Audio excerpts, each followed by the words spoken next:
Только что загрузила видео, где я рассказывала о том, что я шила себе рубашки из носовых платков.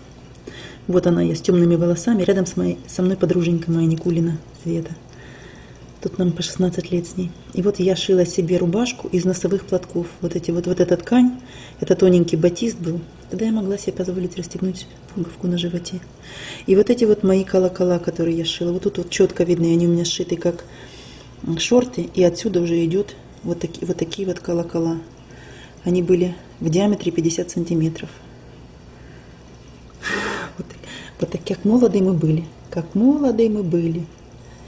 16 лет, девчонка. Итак, я что хочу показать? Я себя, как всегда, обманываю. Я себе делаю винегрет без картошки. Если честно, просто картошки нет. Кинулась мне одна картошинка. Думаю, как хорошо, сделаю винегрет без картошки. Я сама засолила. Вот она у меня, моя засоленная капусточка. Я постоянно себе такую бутылечек вот такой засаливаю. Прям кайфую аж от своей капусточки. Такая она у меня ядреная, такая кислая, такая вкусная, малосольная. Сейчас я порежу меленько, сюда же брошу.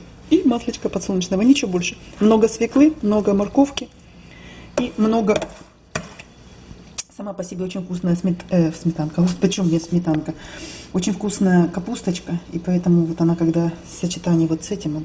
Ну, конечно, поджарить 2 кусочка рыбки. Дуглас у меня любит рыбу такую. Лишь бы только было без костей. Сейчас она мне разморозится, я поджарю рыбку. День такой солнечный, солнечный, на улице 55 градусов тепла, это очень холодно, где-то 13-14 градусов тепла. Но я открыла окошечко, потому что хочется свежего воздуха. Дуглас будет рычать на меня. Сидит под кондиционером, на меня будет рычать. Ладно, покажу, какая солнечная погодка. Просто я еще в халате, я даже вообще не накрашена никак, вообще ничего, в халате целый день дома, потому что холод, во-вторых, не особо хорошо спала. Думаю, так же останусь дома, посижу.